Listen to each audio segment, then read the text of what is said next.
What's up? Hank here, coming at you with a defensive warm-up. So if you haven't seen my general warm-up, please go check that out. That'll cover just kind of what I like to get started with before I move into anything a little more specific. This exercise will be a little more defensive focused. It's how I like to warm up for most of my kind of drilling. I also use these with my class. Practicing the defense first is very important. Really getting that down helps keep you safe and really will improve your offensive game. Starting out, I like to do what I call a defensive square. You're familiar with Meyer square. Instead of cutting, this is parrying. We're starting out in long point, kind of after you throw that Zorn, we're in that long point. And now we're going to go through a Hangen, keeping it more so out in front of us. So we're not pulling this up nice and high. We're keeping this more out in front of us, just blocking that outer kind of upper line here. And then we're going to rotate through to long point on our weak side. Make sure you switch your feet here. And then we're going to pop up through that Hangen again, keeping it more out in front of us and rotate to that original long point. So starting out, just try and make this nice and smooth. Your bottom hand is rotating out. Your top hand staying nice and loose.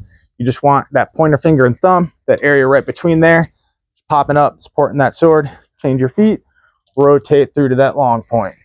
Pop up through that Hangen, rotate to long point. So start out nice and easy. Once you get this smooth, you can start to increase the speed as you go side to side. Make sure you get that footwork down, that when you're coming down, your long point is outside that hip. You're protecting your outer line on both sides, keeping yourself nice and safe. Usually I'll do this 10 to 25 times, going side to side, getting that good wind.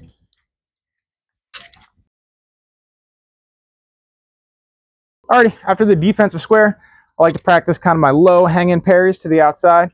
So I'm taking this long point and I'm snapping back. A lot of the times you'll get quick cuts to that arm, and that hanging out there might be too slow. You might end up going behind their blade as you go to parry.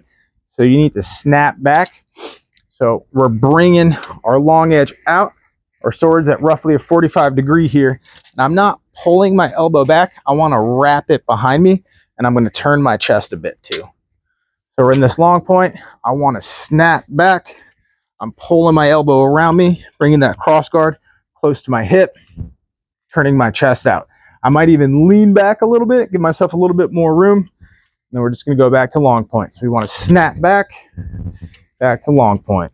Snap, long point. Snap, long point. Snap, long point. We can do this to both sides. You can practice it open, or if you'd like, you can go to long point on your weak side. Practice the snapbacks there as well.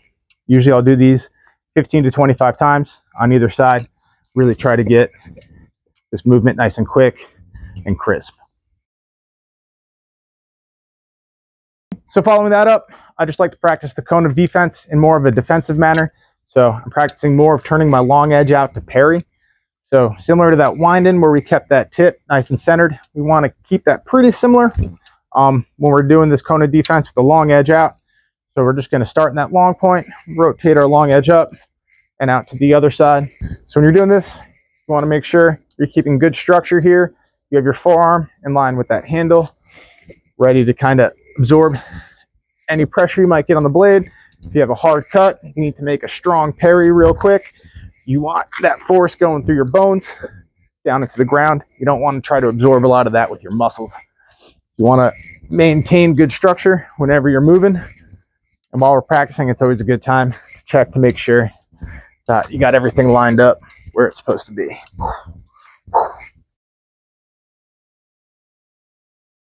Alrighty, lastly, to finish up with kind of my defensive warm-up, I like to practice bailing on attacks. So I might kind of just do a Zorn to a thrust and then pop out to a Hangen and recover. Or I might Zorn, thrust, parry to the side, back out, recover. So just kind of a different variation. Keep it nice and simple. Just cut, thrust, parry. Cut, thrust, parry. Make sure you back out, reset to a good guard. And again, I'll do that roughly about 25 times, starting out nice and slow and then increasing speed and intensity as I go. That's kind of how I finish my defensive warm-up up before I move into any combos, any footwork, or anything like that I'm going to work on. If you have any comments or questions, please let me know. Hopefully that helped. Thank you.